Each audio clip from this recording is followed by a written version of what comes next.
Flop explainer presents Alita battle angel part 2।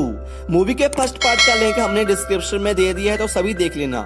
Movie के पहले part में हमने देखा था कि अलीटा हमारे हीरो ह्यूगो के साथ एक क्लब में जाती है, तो तभी वहां पर वेक्टर का वो रोबोट आ जाता है, जिसको डॉक्टर की वाइफ ने अपग्रेड करके और बड़ा और पावरफुल बना दिया था। वो रोबोट एक अंडरग्राउंड प्लेस में चला जाता है और हमारी हीरोइन भी उसके पीछे उस अंडरग्राउंड प्लेस पर चली जाती है। वहां पर दोनों में बराबरी का मुकाबला होता है और तभी वेक्टर का वो रोबोट अलीटा को धोखे से मार देता है और उसकी बॉडी के टुकड़े टुकड़े कर देता है। तभी वहां पर डॉक्टर और ह्यूगो आ जाते हैं। वो उस रोबोट को बहुत मारते हैं और उसकी बॉडी को आग लगा देते हैं। वो रोबोट अपनी जान बचाने के लिए वहां से भाग जाता है। डॉक्टर अलीटा की कटी हुई बॉडी को घर में लाकर उसके सर के साथ वही पावरफुल बॉडी जोड़ देते हैं जो अलीटा उस शिप से लेकर आई थी। अगली सुबह जब अलीटा सोकर उठती है तो उसे बहुत ही अच्छा फील होता है, क्योंकि अब उसे एक नई बॉडी मिल चुकी थी जो कि बहुत ही पावरफुल और वेपन से भरपूर थी और उसकी बॉडी की मदद से आग भी पैदा की जा सकती थी। नेक्स्ट मॉर्निंग अलीटा हीरो से मिलने जाती है और वो उसे अपनी बॉडी दिखाती है। जब हीरो उसकी बॉडी देखता है तो वो बहुत ही खुश हो जाता है। वो अलीटा की काफी तारीफ करता है। असल में वो अलीटा से काफी इम्प्रेस हो जाता है। वो अलीटा को बताता है कि मैं जल्दी से जल्दी स्काई सिटी जाना चाहता हूँ, मगर हर इंसान के लिए वहाँ पर जाने से पहले कुछ पॉइंट्स होने चाहिए और ये पॉइंट्स या तो किसी को मारकर पूरे हो सकते थे और या फिर रेसिंग गेम में जीतकर। ये सुनकर हमारी हीरोइन हीरो को अपना दिल निकाल कर देती है और उसे साथ ही कहती है कि ये लो मेरा दिल ले लो और इसे बेच दो और इसके बदले जो तुम्हें पॉइंट्स मिलेंगे उनसे तुम स्काई सिटी चले जाना। दरअसल अलीटा का जो दिल होता है वो कोई आम या नॉर्मल दिल नहीं होता, बल्कि उसमें बहुत सारे सुपर पावर्स होते हैं। अलीटा के दिल की पावर का अंदाजा इस बात से लगाया जा सकता है कि इसके दिल की मदद से उस पूरे शहर के लिए कई सालों तक इलेक्ट्रिसिटी दी जा सकती थी, बिकॉज उसके दिल में बहुत सारी पावरफुल लाइट्स होती हैं। लेकिन हमारा हीरो उसके दिल को लेने से मना कर देता है। वो कहता है कि तुम्हें अपने दिल को संभाल रखना चाहिए, इसकी कोई जरूरत नहीं। वो अलीटा से कहता है कि तुम्हें रेस में पार्टिसिपेट करना चाहिए, क्योंकि उसे लगता था कि अलीटा उस रेस को जीत सकती है। हीरो से कहता है कि अगर तुमने ये रेस जीत ली तो हम दोनों ही स्काई सिटी चले जाएंगे।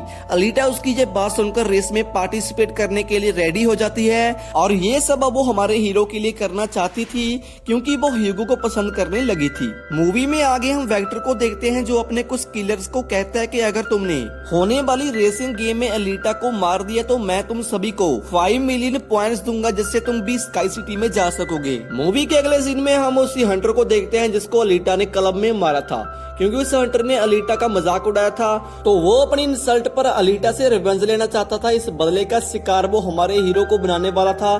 तभी वो हंटर एक आदमी को मारकर उसका ब्लेम ह्यूगो पर डाल देता है। मूवी में आगे अलीटा को देखते हैं जिसने उसी रेसिंग गेम में पार्ट लिया होता है। अब बस रेस शुरू होने वाली ही थी। रेस शुरू होती ही जो सारे किलर जिनको वेक्टर ने अलीटा को मारने के लिए भेजा होता है वो सभी अलीटा को मारने के लिए उस पर अटैक कर देते हैं। लेकिन अलीटा भी किसी से कम नहीं थी। वो उन सबका मुकाबला करके एक एक को मारने लगती है। तभी अलीटा के पास ह्यूगो की कॉल आती है। वो उसे बताता है कि हंटर उसे मारने के लिए उसके पीछे पड़ा हुआ है। तभी अलीटा उस रेस को छोड़कर हीरो को बचाने के लिए चली जाती है। अलीटा उस हंटर के पास जाकर उसे बहुत मारती है और तभी पूरी सिटी में हमारे हीरो के किलर होने की न्यूज चलने लगी थी।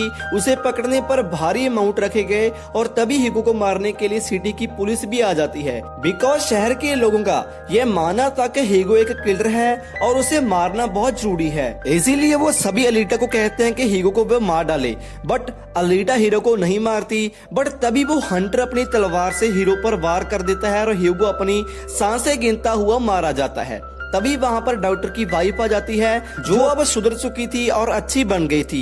वो अलीटा को कहती है कि ह्यूगो का सर काटकर साथ ले जाए, बिकॉज बाद में इसके सर के साथ एक और रोबोट की बॉडी जोड़कर इसे जिंदा कर देंगे। और अलीटा ऐसा ही करती है। वो ह्यूगो का सिर काटकर सभी को दिखाती है कि वो मर चुका है और बाद में वो उसे डॉक्टर के पास लेकर जाती है। यहाँ पर डॉक्टर उसके सर का ऑपरेशन करके उसके सर के साथ एक नए बॉडी जोड़ देते हैं जिससे वो जिंदा हो जाता है। तो अब अलीटा और ह्यूगो दोनों ही बहुत खुश हो जाती हैं, क्योंकि अब हीरो के पास भी अलीटा जैसी ही पावरफुल और एक हाईटेक बॉडी थी। तभी डॉक्टर अलीटा को बताता है कि वेक्टर सभी के साथ धोखा कर रहा है। वो सभी को कह रहा है कि वो उन्हें पैसे लेकर स्काई सिटी भेज देगा, बट स्काई सिटी में कोई भी इंसान पैसे देकर नहीं जा सकता। स्काई सिटी में सिर्फ वही इंसान जा सकते हैं जो वहां पर पैदा हुए हों या फिर उस रेसिंग गेम में विनर हों, अदरवाइज वहां पर कोई भी नहीं जा सकता। वो अलीटा को बताता है कि वो और उसकी वाइफ भी स्काई सिटी में ही पैदा हुए थे और हम तो यहाँ पर अपनी बेटी का कुछ ट्रीटमेंट करवाने के लिए आए थे और बाद में किसी प्रॉब्लम के कारण यहीं पर फंस गए। डॉक्टर की यह बात सुनकर अलीटा बहुत ही गुस्से में आ जाती है और सबसे पहले वो वेक्टर को मारने के लिए चली जाती है। वहां पर पहुंचने पर वेक्टर की हाईटेक मशीनें उस पर अटैक कर देती हैं, लेकिन अब अलीटा के पास जो बॉडी थी उसका कहीं पर कोई भी मुकाबला नहीं था। उसकी बॉडी बहुत ही पावरफुल बन चुकी थी। तभी हमारी हीरोइन उन सभी मशीनों को डिस्ट्रॉय करके आगे बढ़ती है और जब वो वेक्टर के पास पहुंचती है तो उसका सामना उसी रोबोट से होता है जिसको उसने पहले भी मारा था। तभी वो रोबोट उस पर हमला कर देता है जिससे अलीटा इंजर्ड होकर नीचे गिर जाती है और तभी अलीटा को अपना पास्ट याद आ जाता है। वो याद करती है कि वो एक फाइटर थी और अलीटा ने उस वर्ल्ड वार में भी पार्टिसिपेट किया था जो आज से लगभग 300 साल पहले हुई थी और उस वर्ल्ड वार में अलीटा के सभी साथी मारे गए और अलीटा को भी डिस्ट्रॉय करके उसकी बॉडी के टुकड़े टुकड़े कर उसे नीचे फेंक दिया गया। और यहाँ पर अलीटा को वो सभी बातें याद आ जाती हैं। उसे पता चल गया था कि ये सारा कारनामा वो स्काई सिटी का ओनर कर रहा है और उसी ने ही अलीटा के सारे साथियों को मारा था। ये बातें सोचा हमारी हीरोइन काफी इमोशनल हो जाती है और तभी वो रोबोट अलीटा पर अटैक कर देता है, बट अलीटा अपने तलवार की मदद से उस रोबोट के 2 टुकड़े कर देती है और उसके बाद वो वेक्टर को भी जान से मार डालती है। अचानक अलीटा के पास डॉक्टर की कॉल आती है जो उसे बताते हैं कि ह्यूगो स्काई सिटी की तरफ जा रहा है उस पाइप के जरिए। तभी अलीटा उसका पीछा करती हुई वहां भी पहुंच जाती है और उसे कहती है कि तुम्हें स्काई सिटी में जाने की कोई जरूरत नहीं, हम दोनों इस दुनिया में ही रहकर मिलकर अपनी जिंदगी गुजारेंगे। अलीटा की ये बात सुनकर हीरो मान जाता है, बट ऊपर बैठा स्काई सिटी का ओनर ये सब देख रहा था और तभी वो उनको मारने के लिए अपनी मशीन को भेजता है जिससे हमारे हीरो की बॉडी के कई टुकड़े हो जाते हैं और वो नीचे गिरने ही वाला होता है कि अलीटा उसका हाथ पकड़ लेती है, लेकिन वो ज्यादा देर तक उसका हाथ पकड़ नहीं पाती और ह्यूगो नीचे गिर जाता है। अपने दोस्त को खोकर अलीटा बहुत ही दुखी हो जाती है और वो रोने लग जाती है। अब हमारी हीरोइन यह डिसाइड करती है कि वो किसी भी कीमत पर उस स्काई सिटी के मालिक को नहीं छोड़ेगी, उसको मारकर ही दम लेगी। मूवी के एंड में हम देखते हैं कि अलीटा वो रेस भी जीत चुकी थी और वो अपनी तलवार को स्काई सिटी की तरफ करती है और ये सारा सीन वो स्काई सिटी का ओनर भी देख रहा था और यहीं पर ये मूवी एंड हो जाती है। तो दोस्तों इस मूवी का फर्स्ट पार्ट अगर आपने अभी तक नहीं देखा तो आप हमारे चैनल पर जाकर भी देख सकते हैं। ऐसी और अमेजिंग वीडियो देखने के लिए हमारे चैनल को सब्सक्राइब करना और साथ ही बेल आइकन को प्रेस कर लेना। जय हिंद।